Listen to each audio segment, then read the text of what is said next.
Le 13 février 2019, le rappeur YNW Melly se rend de lui-même à la police et est placé en détention provisoire en attendant son jugement. C'était il y a plus de 4 ans. 4 ans que tout le monde se demande s'il est coupable du meurtre avec préméditation de YNW Sackchaser et YNW Juvie, deux de ses meilleurs amis qu'il connaît depuis l'école maternelle. Alors qu'initialement, la police est volontairement orientée vers une fausse piste par son complice présumé YNW Bortlen qui affirme qu'ils ont été victimes d'un drive-by.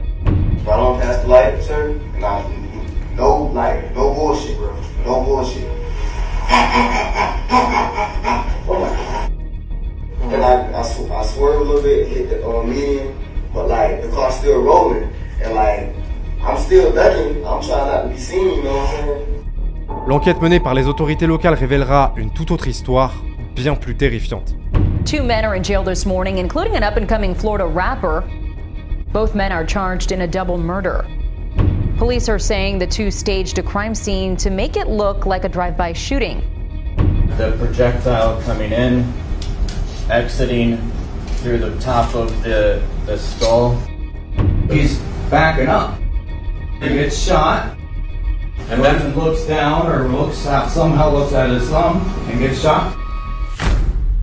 Il s'avère que près de 5 ans après les faits, Melly a été jugé il y a quelques semaines, une affaire ultra médiatisée pour laquelle il risque la peine de mort et qui va beaucoup faire parler à cause de toutes les dingueries qui se produisent au cours du procès. Soupçon de plusieurs fausses déclarations, abus d'autorité de certains enquêteurs, témoin qui vient à la barre cagoulé, mais surtout le rappeur qui affiche une sérénité déconcertante face à la gravité de la situation. Comment YNW Melly est-il passé de futur superstar du rap à aujourd'hui risquer la peine de mort pour le double meurtre de ses meilleurs amis? C'est ce que nous allons découvrir ensemble dans cet épisode de Frères Castor.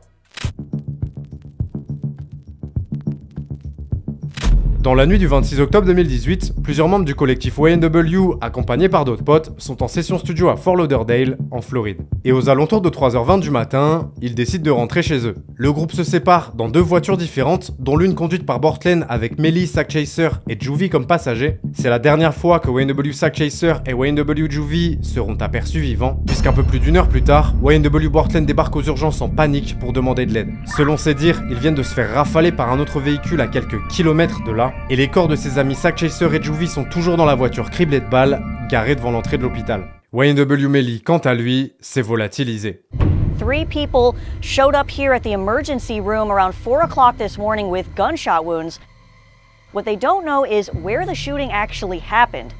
Lors de l'enquête, quasi dès le début, le récit de Bortlen est remis en doute car sa version des faits ne concorde pas du tout avec ce que découvrent les policiers. Et grâce notamment à l'analyse balistique, les images des caméras de surveillance situées à l'extérieur du studio d'enregistrement, les données GPS de leur téléphone ainsi que les comptes rendus d'autopsie, après plusieurs semaines d'investigation, les enquêteurs reconstituent ce qui, d'après eux, s'est réellement passé cette nuit-là. Bortlen, Melly, Sackchaser et Juvie partent du studio ensemble dans la même voiture et suivent effectivement pour partie le trajet indiqué par YNW Bortlen, mais après avoir traversé l'intersection du prétendu drive-by, ils continuent de rouler vers le nord-ouest de la ville et s'arrêtent le long d'une route isolée où il y a apparemment très peu de passages la nuit.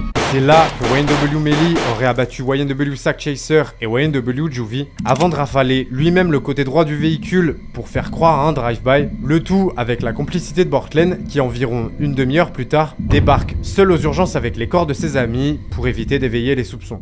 Une version qui fait froid dans le dos mais dont les autorités sont convaincues. Et le 13 février 2019, après avoir appris que YNW Bortlen avait été arrêté la veille et se sachant recherché activement, Melly décide finalement de se rendre de lui-même à la police plutôt que de tenter de leur échapper.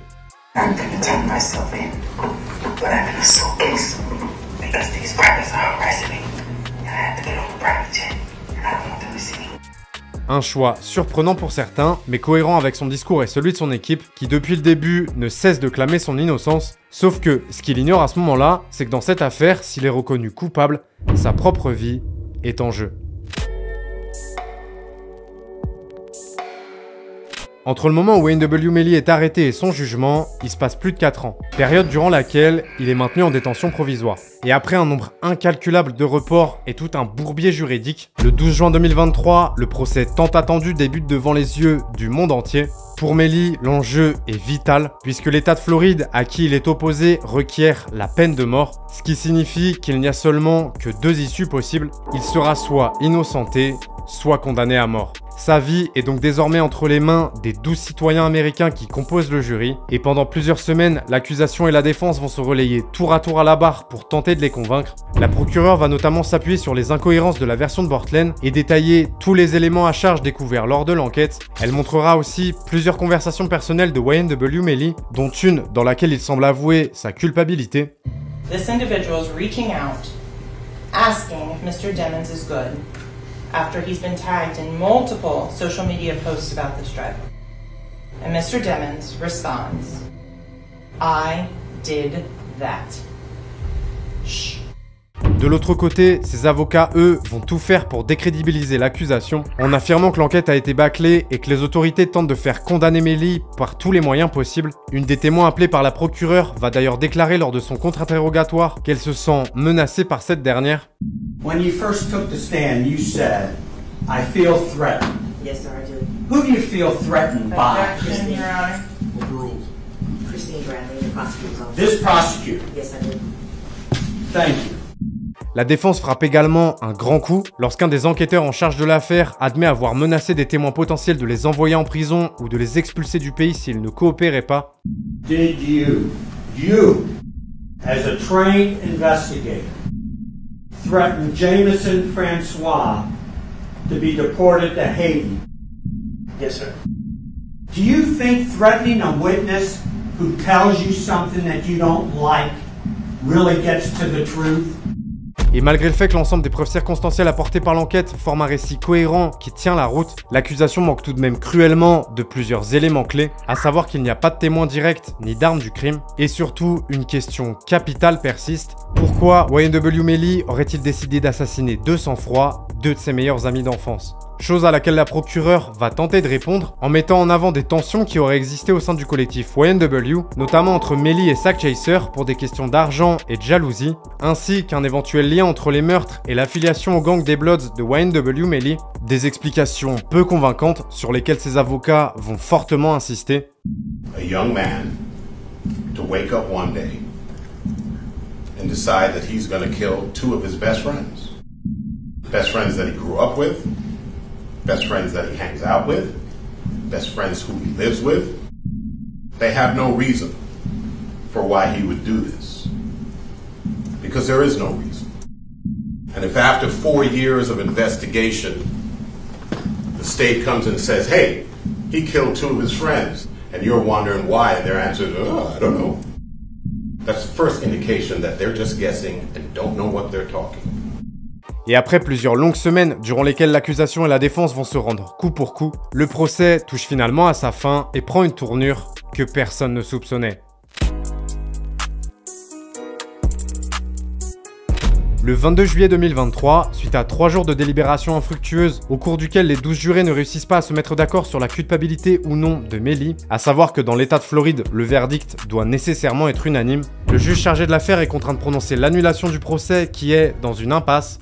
After further discussions, reviewing the evidence and speaking freely amongst the jurors, we are still unable to reach a unanimous decision. So at this time, I am going to just declare this trial. Une issue en demi-teinte pour tout le monde, puisque ça signifie que YNW Melly n'est ni condamné ni libéré, et qu'il va devoir attendre d'être jugé une nouvelle fois d'ici quelques temps devant un nouveau jury. The jury, we asked them to do a lot, and they hung in there and gave it its best effort. But we are somewhat disappointed that Melly is not walking out the door with us. Si tu as apprécié cette vidéo et que tu veux que j'en fasse d'autres, tu le sais, lâche un gros pouce bleu.